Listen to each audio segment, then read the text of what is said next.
Bumi Pertiwi bukan sebagai hadiah, namun hasil dari jerih payah putra-putri bangsa. Perjalanan yang dirintis sejak tahun 1951 saat Muhammad Yamin melawat ke negeri kincir angin Belanda dalam upaya meminta kembali benda bersejarah Indonesia kepada pemerintah Belanda yang diwakili oleh Ministerie van Onderwijs, Cultuur en Wetenschappen. Ratu Juliana menyerahkan keropak negara Kertagama kepada Presiden Soeharto saat kunjungannya ke Belanda, yang menjadi awal pengembalian benda bersejarah Indonesia. Diawali hal tersebut, semangat untuk memulangkan benda-benda bersejarah pun semakin membara. Upaya pengembalian dilakukan terus-menerus sejak tahun 1970 hingga saat ini. Usaha yang dilakukan tidak selalu berjalan mulus. Namun jerih payah itu terbukti dengan kembalinya sejumlah koleksi Singasari, Diponegoro, Kelungkung, Lombok, dan Nusantara. Bagi bangsa Indonesia, ini bukanlah hanya sekedar benda mati, tetapi memiliki arti penting dalam kisah perjalanan sejarah bangsa Indonesia. Sejak zaman dahulu, Nusantara sudah dikenal dengan daya tariknya yang luar biasa. Salah satunya Pulau Bali. Pada pelayarannya menuju Filipina tahun 1586, Kapten Thomas Cavendish dengan kapal berbendera Inggris merapat di Bali. Keelokan Pulau Dewata ini pun tersiar ke pelosok benua Eropa dan menjadikan destinasi pelayaran perdagangan pada masa itu.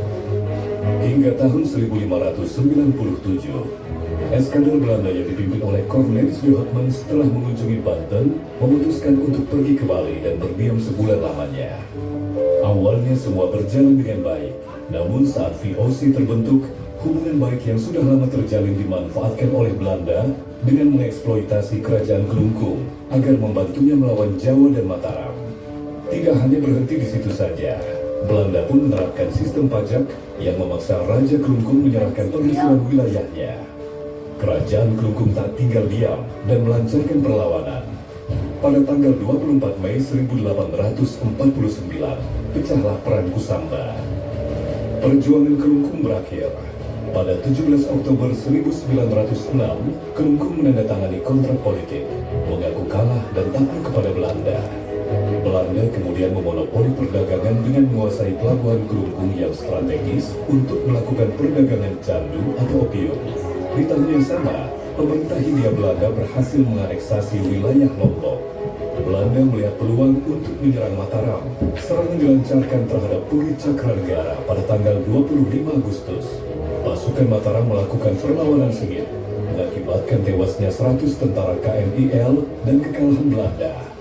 Belanda pun segera menyusun strategi balasan, dan mereka melancarkan ekspedisi besar-besaran ke Lombok yang dipimpin oleh Mayor Jenderal J.A. Vetter dan Mayor Jenderal P.P.H. Van Ham pada 18 November 1894. Belanda memperkuat pasukannya dengan mengerahkan 3.600 prajurit KNIL yang terdiri dari 3 batalion infanteri, 5 seksi artileri, setengah eskadron kavaleri, dan 93 anggota dinas kesehatan. Ditambah 1.500 kulir angkut dan beberapa ribu orang sasak yang dipersenjatai senjata laras panjang. Dengan kekuatan ini, Belanda akhirnya berhasil mengalahkan Puri Cakranegara dan menguasai Lombok, serta mengukuhkan kekuasaan mereka di wilayah tersebut. Setelah kemenangan tersebut, Belanda menguasai istana raja dan menjarah benda-benda milik istana. Terlebih lagi, mereka juga berhasil menemukan kamar penyimpanan harta kerajaan di Puri Cakranegara. Menurut sejarah daerah Nusa Tenggara Barat, Belanda menemukan harta melimpah yang berupa 230 kg emas, 3.180 kg mata uang perak, perhiasan berlian, ratna mutu manikam, serta emas batangan.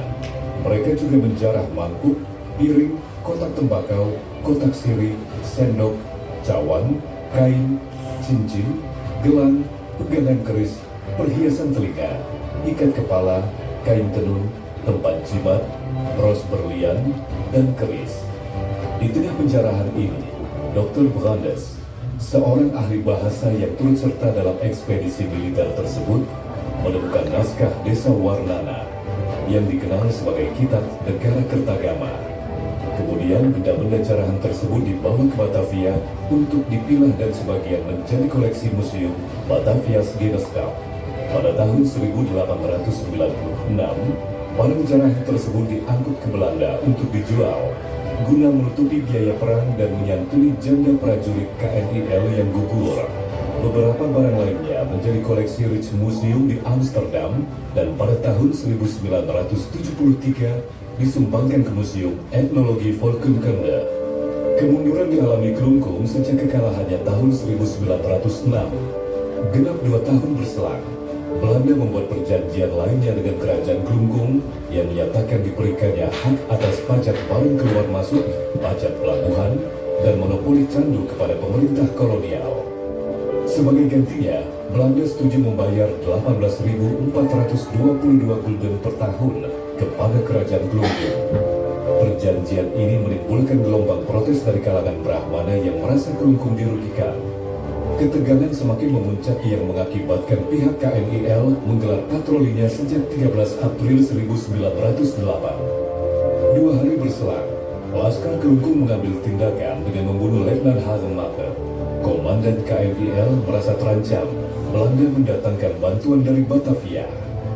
Belanda memborbardir kubu pertahanan Laskar Klungkung dan memicu perang puputan. Pertempuran ini berakhir dengan gugurnya seluruh keluarga kerajaan dan 108 pasukan Klungkung. Jenazah Raja Dewa Agung Jambi II beserta pengikutnya dibakar dan abunya dibuang ke laut melalui Sungai Unda. Belanda menjarah harta kekayaan kerajaan Klungkung dan membawa keris pusaka Klungkung ke Belanda. Sejak 1909, keris ini menjadi bagian dari koleksi etnografi KMA di Preda, dan pada 1956 diakuisisi oleh National Museum van Wereldkulturen dan disimpan di Museum Volkenkunde. Barang-barang berharga ini tidak hanya memiliki nilai sejarah yang tinggi. Keberadaan harta jarahan tersebut yang ditempatkan di berbagai museum oleh kalangan ilmuwan barat dan kolektor. Museum-museum tersebut sering disebut sebagai taman bermain dikarenakan kekayaan koleksinya. Pada tahun 1977, sebanyak 243 harta karun Lombok dikembalikan ke Indonesia. Upaya pemerintah Indonesia untuk mengembalikan benda-benda bersejarah lainnya terus berlanjut. Koleksi Museum Nusantara Delft juga mengalami repatriasi yang menarik. Beberapa faktor mendorong repatriasi ini. Pertama, hubungan yang semakin erat antara Belanda dan Indonesia.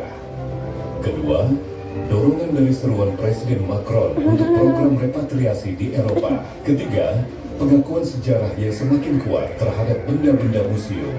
Keempat, perhatian besar UNESCO terhadap program repatriasi.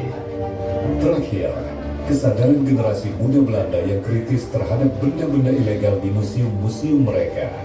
Tahun 2019 menandai program repatriasi besar dalam sejarah. Karena saat itu Belanda mengembalikan 1.500 koleksi dari Museum Nusantara Delft.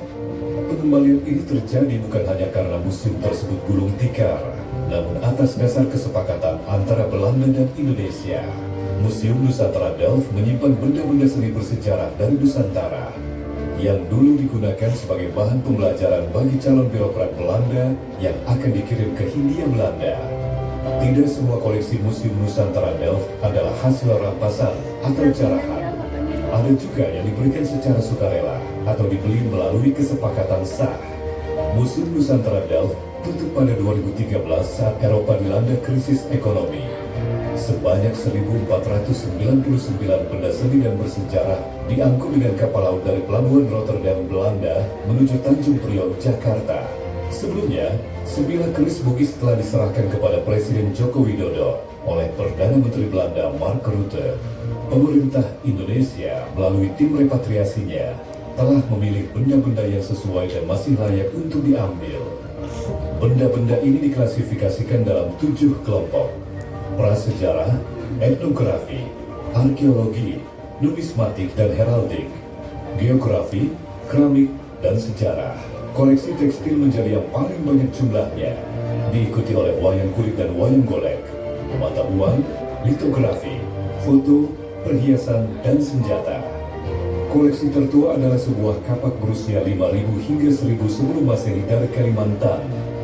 Seluruh koleksi ini ditaksir bernilai 1,1 juta euro atau sekitar 17 miliar rupiah. Setelah melalui perjalanan panjang selama 67 tahun, pada 2023, keris kelungkung dan 335 harta jarahan Lombok akhirnya kembali ke Indonesia, mengembalikan potongan sejarah yang hilang dan menandai akhir perjalanan panjang pusaka tersebut. Perjuangan mengembalikan benda-benda bersejarah Indonesia belumlah usai. Namun ini adalah babak awal perjalanan panjang meraih kembali milik bangsa yang dulu direnggut oleh negara-negara lain.